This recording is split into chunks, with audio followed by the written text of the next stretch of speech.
Hello, Midnight TCG members. This is Midnight Fox coming to you with the Competitive Edge podcast this week. This week we have Jen Zaki recording. We have Eddie. Yay! We have Takio. Konnichiwa. We have Nomad. Hey guys. And we have Kyo this week. Hey there. This week we're going to be talking about Fiends. Archetype that's been around since the beginning of the game, definitely highly supported, and maybe not complete and total decks, but definitely supporters in almost every deck. Just starting out with kind of the lore of Fiends. Just want to take it back to basically the original anime, like Yugi and the good guys use like dragons, warriors, magicians, but you always see the bad guys like Bakura and even Pegasus use Fiends, Toon summon Skull, but definitely I think that's where they want it to go with the bad guys. You have to give them an archetype that kind of gives off a bad vibe. And as much as all of us duelists want to be the good guys, Fiends are basically essential in almost every deck, unless you're running some kind of toolbox that revolves around a certain type, like a warrior or a spellcaster build, then you're going to have some kind of Fiend inside of your deck. So, with that being said, anybody got anything else to add to the lore? The history of Fiends? Nope. Come on, Nomad. I know you got something. I don't know. I mean, I've always liked a lot of Fiends, and even from the early game, I remember I bought the Kaiba structure deck, or the Kaiba.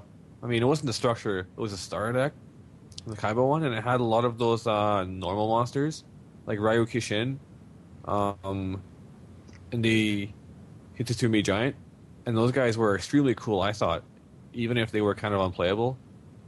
I just loved all the artwork on them, and for me, they were pretty much first exposure to cards. Well, for Yu-Gi-Oh! Anyway. And I still have pretty much all of them.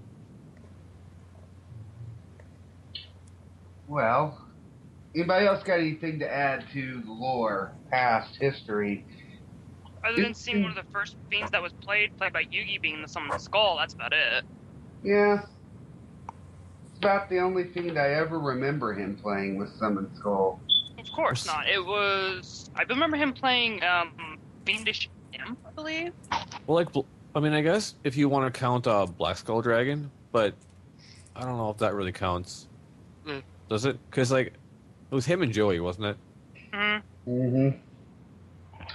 Well, I guess that takes us into our next part of the podcast, which is going to be favorites. Just want to start out before I actually go into my top three. Something I'd like to see more support come to. One of my favorites is the Archfiend type, like the Vilepon, the chess piece archetypes. The Vilepon, the Dark Bishop, Skull Archfiend, the Lightning. I always liked the Pandemonium builds. Never got enough support to really make it a viable deck, except when it first came out and the game was a little bit slower. That's my kind of my little tangent. So, Konami, somehow we see nice little things pop up on your site. So if you do listen, give the Fox some support. I'd like to bring back the Pandemonium deck. But after my little rant, on to my favorites. I definitely in such a summon heavy meta, definitely my top favorite is Vanity's Fiend. I like the 2400 attack, 1 tribute, and you stop all special summons. Yes, it can be hurtful to you if you're running an extra deck, but he's usually a mainstay in my side deck in almost any deck, other than if I switch out for a Genzo lockdown, just because most of your decks, like your wind-up decks, your Chaos Draft, all your top-tier decks are based around special summons. So Vanity's Fiend is definitely one of my top picks. He can't be special summoned from the graveyard, but at least while he's in the graveyard, he's okay as Potter. So that's another plus. Second, probably Dark Gaia. I just remember back to the days before deck ever became huge, just the ability to get out a big beater like that, and if you use the right spell card, he wasn't able to be touched. And then you had like your Miracle Fusion of evil heroes, which allowed you to fuse out of your graveyard. Dark Gaia was definitely a viable deck for quite some time, and they kind of killed it on us. But I could see him making a comeback, and kind of to round it out, going back to generic Sangan. I mean, he's pretty much a staple, been a staple for a while. I wouldn't say he's a staple so much anymore because we see so many people switching to beatdown decks. So searching for 1500 or lower has become less and less common in the game. But the artwork and the ability, Sangan he'd definitely round out of my top 3 on Fiends. What about you, Eddie? Okay, for my top 3, I'm gonna go a little bit in a different direction than Fox would. One would have to be the original Fiend, would be Summon Skull. I love, a 2,500 beat stick vanilla monster that you're able to drop for just 1 sacrifice. And since Fox did mention the Swarm Heavy format, I have to make reference to this card because it is one of my favorite and one of probably the most underrated cards you can have. That being Lava Golem. Sacrifice 2 of your opponent's monsters, drop it on your opponent's side of the field, find a way to either lock it over there or just eat it with Relinquished, and you're going. You and Eighth Dwarf would get along great because I don't know if you remember him a lot. At one point, he had like almost 70 lava golems. He was a lava golem fiend. He loved them. Okay. And my third card, this is one of those cards you really don't hear about, I think, because I think a lot of people are going to overlook it because it's not one of those cards that's probably worth playing. It's going to be Goblin King. You drop down a Goblin King, you flip over a DNA Surgery, you call for fiends, and then you just beat the crap out of your opponent. Also works with Inferno Reckless Summon. Rare gold armor for direct attacks. Yep. Used to run a deck like that back when the game was a little slower. So yeah, I can see where you're going on Goblin King. Goblin King is definitely a good, theme.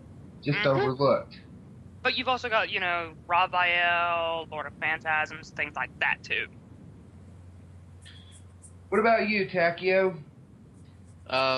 One of my personal favorites back in the day was actually Slate Warrior.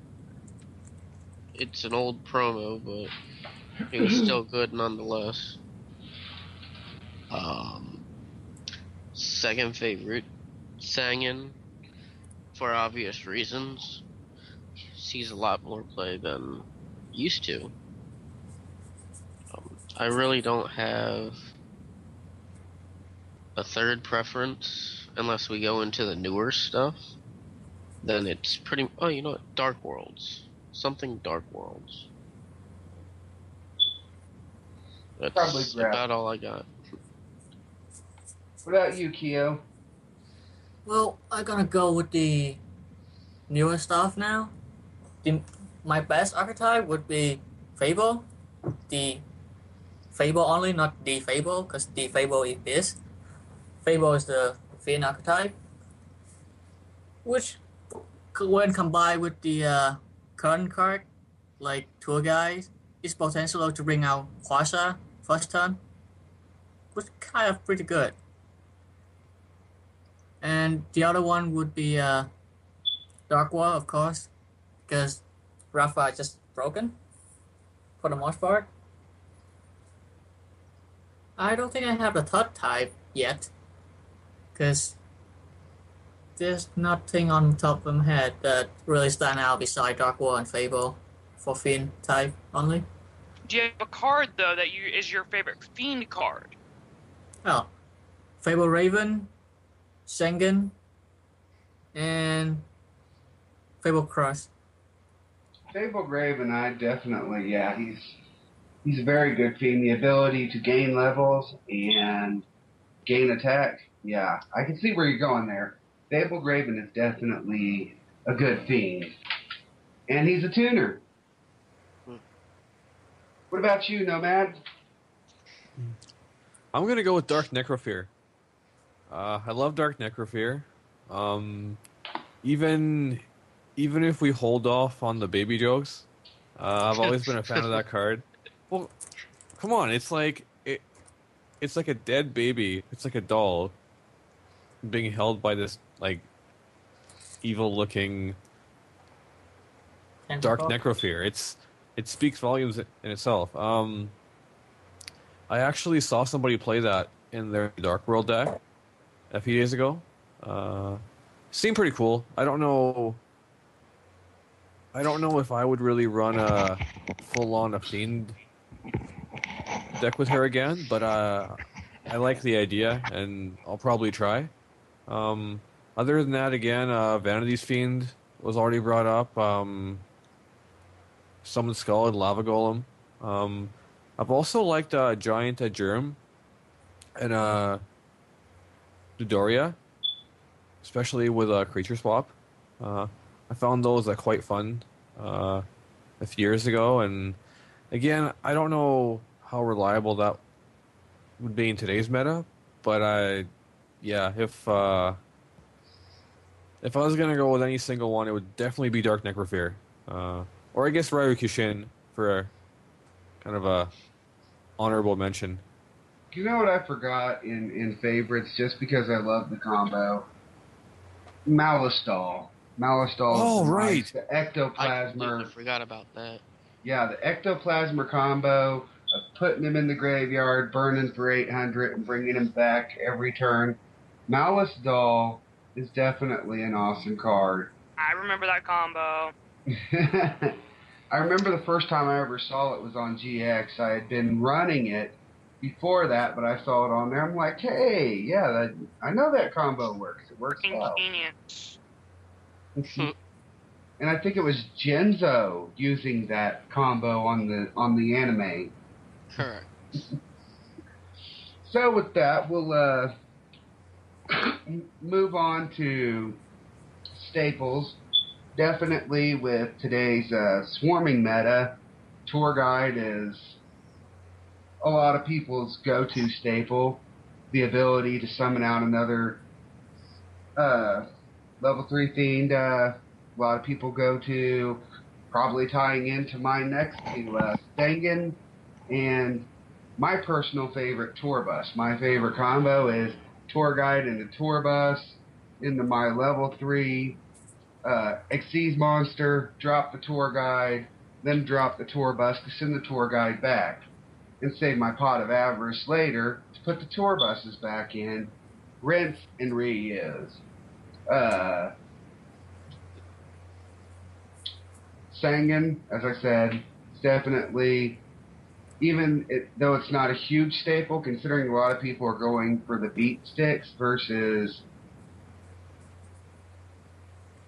like a full-blown low-level synchro Xyz. Sangan's definitely a staple, though, still among fiends. And like I said, Tour Bus. when it first got released, it didn't get a lot of hype until I think people read into the effect the ability to send back any monster back to your deck.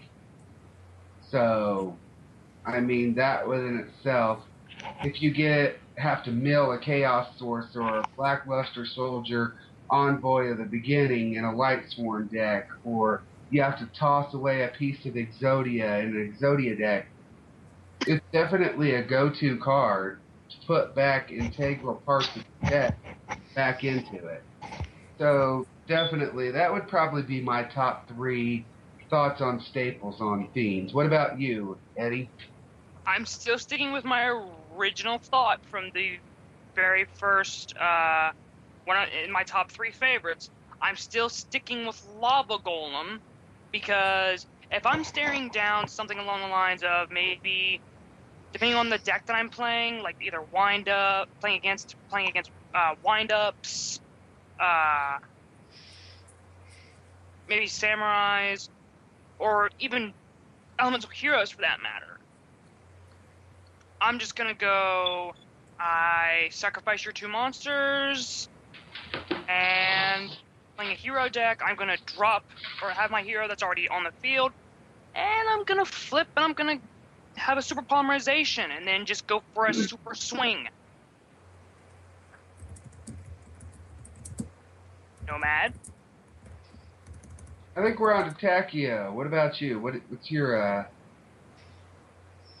My favorite stuff? Grapha. I love Grapha. Me and Grapha are best buds. Nothing like playing that Grapha. about splash ability? Your staple splash ability. What do you think's good staple? Splash into any decks you play. Well, the obvious would be Tour Guide, Sangan, and Tour Bus are like the main ones that I can possibly think of.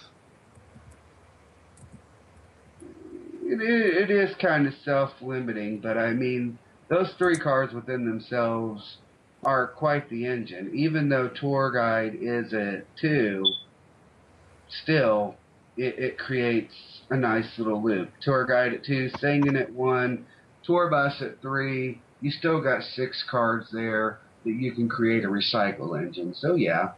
What about you, Keo? What's your staple? Fiend Well, staple? stable would probably Sengen the first choice, then Tour Guide, of course, because Tour Guide is reprinted in the tin, so everyone gonna get them. Also, another one would be Night Sailor when combined with Tour Guide. That's not another Fiend to look at. He's not. Yeah, he's a Fiend. Because what people don't expect is Night Sailor face down. A little surprised when you attack into it. And he does have the double effect. If you discard him, you get to bring back flip effect monster. So, I mean, I can see where you go on Night Assailant. You can either set him and destroy something, or you can use him as discard fodder. So, yeah. Well, that's about it for me. What about you, Nomad? You know, I totally forgot about Night Assailant, which is funny because as you were talking about Tour Bus, I was thinking, well, in most cases, I'd probably want to run even like a Night Assailant in place of my Sangan or my theme-related card. But if you look at Night Assailant, you're going to have a good card if you draw it, whereas on Tour Bus is going to get you an effect if you summon it through Tour Guide. So it's kind of like weighing of what do you prefer, right? As far as our staples of our Fiends, I'm probably going to bring up again Agor's. I think it's pretty much like, I'm not going to run it in every single deck, but as far as a close second, I guess, to something I would run in every deck, it has to be Gores. And I think it's a really thought-provoking card in itself. And I guess probably Caius in a sense that it's relatively splashable. If you're playing a deck that actually cares about it being a fiend, you're probably running at least one or two. Even in a deck like Monarchs, you have like you have your Caius and Battle Fader. I think Battle Fader's a fiend, isn't he? He's a fiend, right? Okay, so I'm not totally drunk here. So yeah, we have our Battle Fader and Caius, and you could even throw Trag in there, but honestly, I'm not a huge fan of it You stole my line. most of the time. What, I'm lying? I would disagree. I prefer Trag over Gores. How though? Maybe I'm bad in the thought of this, but I mean, Trag has so many more abilities than Gores. Yes, Gores get you a beat stick out. Yes, you get another token, but Trag allows you to steal an opponent's monster or change its level. It has the ability to change its attack depending on how many cards are in your hand, right? So, like, I get that Trag has all of these abilities, but I find most of the time, whenever I can play Trag, I'm either already winning to the point that it's irrelevant what I do, or I'm losing and it doesn't offer me any advantage, either mentally or in the gameplay. Like, maybe this just has to do with the fact that I've ran it in a few decks that it's probably not the greatest in, but I don't know. I'm gonna go with Gores as my staple fiend, and I guess honorable mention over to Caius, just because it's Caius. I don't know, guys. About Trag is probably most effective in like a gadget deck, something that's consistent level 4s. If you're a consistent level, Trag is good. I'm going to say this. I'm waiting for Konami to have a slip of memory and take Night Assailant and drop it down to 2. It could happen. All they would have to do is make an errata or an edit saying a flip effect monster not named Night Assailant. I was going to say, if they don't make it to where it does that, where it just like slips down to being at 2 and they forget to do that part, I'm waiting to see someone just run the Snipe Hunter Night Assailant combo and just fucking wreck people. I don't think it would happen though, because I mean, if you look at how long we've had Night Assailant on our ban list, and like, you've got to look at that card and say, well, it's probably not a great card if you compare it to something like Crush Card Virus or Last Turn.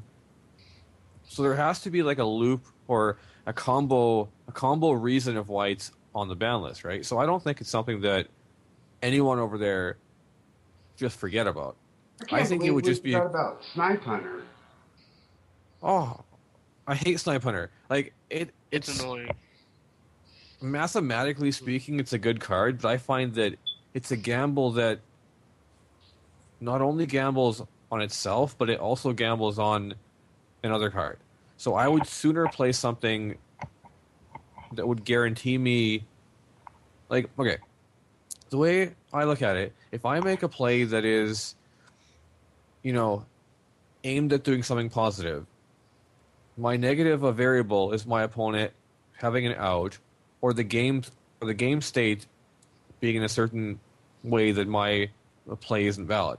When I play Snipe Hunter, it has a negative variable in itself. So even if my opponent just sits there and does nothing, I can end up with like owning myself. 3. Yeah. So I get that you have to risk against the reward, but I'm just not a fan of it. Well, that would take us into our next part, which is decks. Yet again, another week, I'm stuck between 2 decks. One of the decks that people said wouldn't work, but actually works very well, Macro World. A lot of people say Different Dimension and Dark World don't work together. But the way I run it, it's like a burn deck that either way, whether I have Different Dimension available or I have Dark World available, I get to burn with Malice Dolls or DD Survivors and DD Scout Planes. And while I have different dimension with macro or dimensional fissure available, I gain from soul absorption. So that's definitely one of my favorite decks. But on the flip side, I've been running like a spam deck that's the tour bus, tour guide, and the tour bus, and the Sangan, and it's an Xyz heavy deck.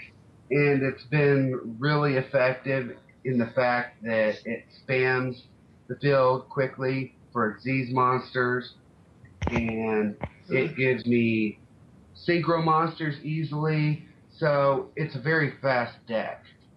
So, and those are the key integral parts to the engine are the tour guide, tour bus, Sangan. The rest of it just kind of splashes in with it, but that's the engine. So, what about you, Eddie? Never ran a Fiend deck, to be honest, so I'm gonna pass it along. Back you? The only Fiend deck I'll ever play is Dark World. I main that deck since it came out. I've been hoarding all the Dark World cards. They've been waiting for extra support, and I finally got it. So I'm not giving up on Dark World anytime soon.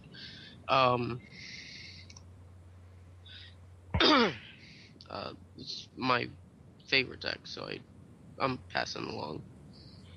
All right, Keo. What about you? My favorites would be Fable.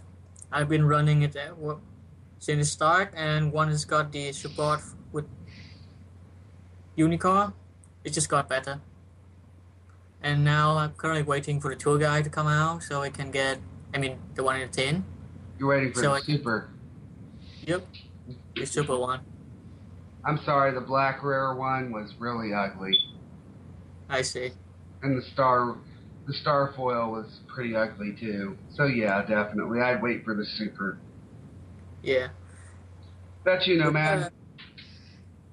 As far as my decks that I've played that were all about Fiends, I haven't really done one for quite a while, and just based on, like I've ran a lot of Fiends in my decks. Like I mentioned, the Frog deck I played, which had like 3 Caius and 3 Battle Fader and Gores. So I guess that's a Fiend engine in a sense. But as far as a full-on deck, I threw something together rather quickly a couple years ago, which was basically based around a skill drain, a creature swap, and cards like Doria, a Grave Squirmer, a Giant, a Germ. I had a few Kais in there too, I think, just because it's good. And I actually won like 3 of my locals in a row as I was playing that, which was pretty funny.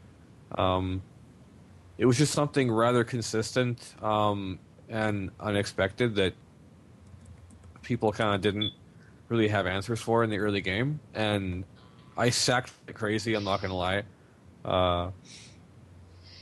And then a friend of mine actually ran Infernities for quite a while, which I honestly wouldn't be surprised if we saw a comeback at some point with Infernities. And then this is more of Infernity. I'm amazed I wouldn't people think didn't bring that up. Infernity. You guys like Infernity? Fiend.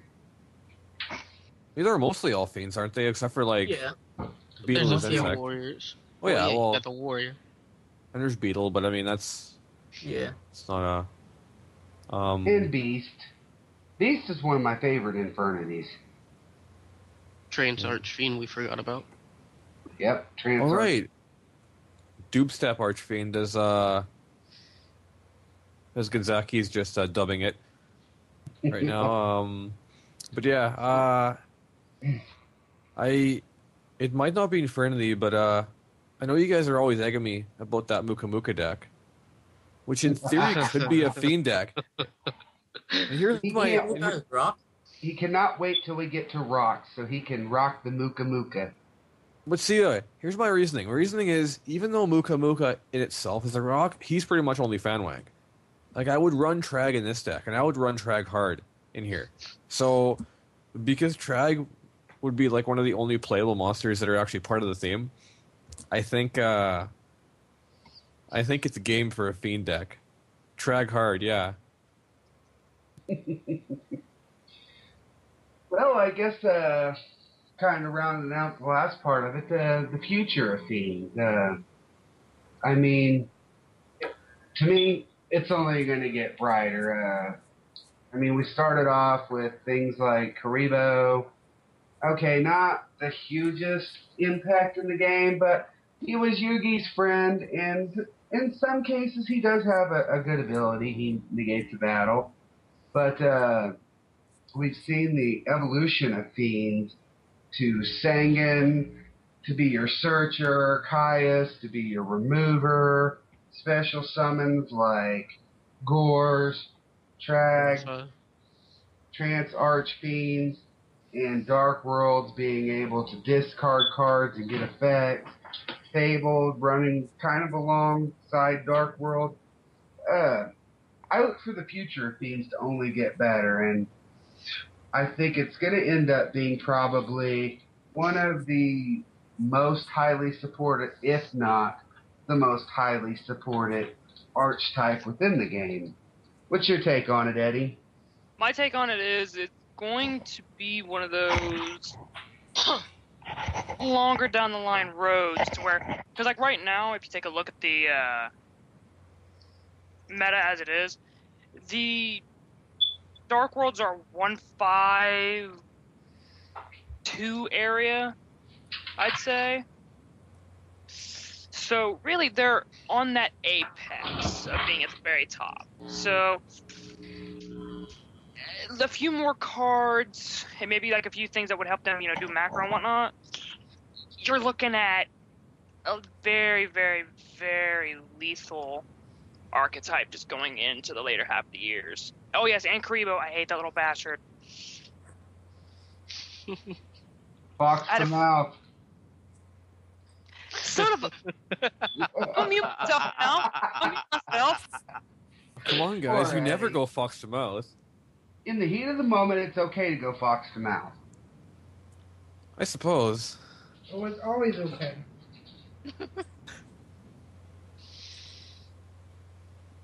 Okay, well, I guess to finish off our night, we'll kind of plug where we've been going and really pushing. We're still at $140 on our donations. Definitely get into our Duel for a Cure. We have a Facebook event page. It's located on our board. Tell your friends. November 4th, we're going to have a tournament. $5 entry.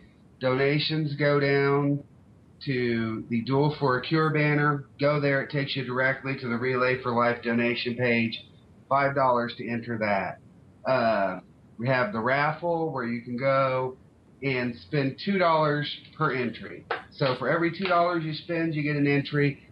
We're going to have a drawing on the 4th, and we have multiple prizes and still more people volunteering prizes to be added to that right now. The prizes consist of an Inzektor Hornet mat. We have a Chalky Jotter. We have Chaos Emperor Dragon, Envoy of the End. We have a Lost Sanctuary structure deck. And we have some cards donated by TCG Nation. So definitely get in on the raffle. I mean, it's $2 per entry.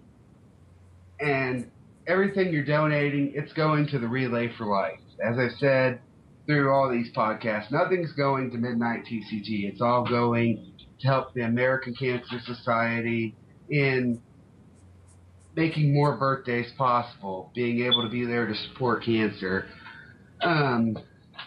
If you're strapped for cash, there are other ways you can help. You can like the Midnight Box Gangnam Style for Relay for Life, so you can see me make a fool out of myself. Save your comments, your dislikes, and tell me how horrible of a dancer I am down in the comments, but like it because for every like we get, the staff in the month of October, the staff will be donating. So tell your friends, pass it on, make me look like a fool everywhere. I really don't care because it's for a good cause. And Also, Fox, I really think that we should try and get that thing on Tosh.0. Like, I was joking originally, but let's get it going viral. Then I'll break all the staff on site. So yeah, hey, make me look like a fool. That'd be great. As long as it's going for a good cause, I don't care. But after November, you're in trouble if you send it to Tosh.0. So you better send it in October. hey man, I email that guy like every 24 hours. Eventually, You really? he has to get the message. And kind of to round it off, go down to if you can't donate and you like the Facebook, the YouTube video, the Gangnam Style for Relay for Life, go down to the Midnight Literature section and share your story of how cancer's touched your life.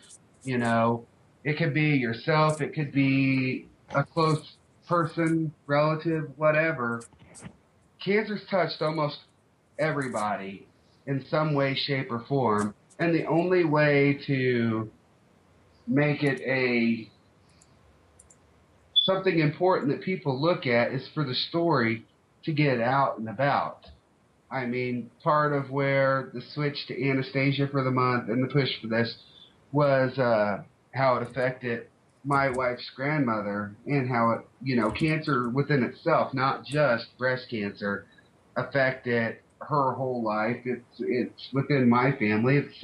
We're trying to do something good here at Midnight TCG, and for all the members who are already helping, we appreciate it. For all those who want to get in, you've got till the end of October. Join the tournament, pass it on to friends. Join the raffle, pass it on to friends. Like the YouTube video, pass it on to friends. Share your story, pass it on to friends. Do everything we can to show that gamers really can make a difference. So I guess kind of our tag for the rest of October, we'll just end it out by saying, come over to Midnight TCG and help us save the Tatas.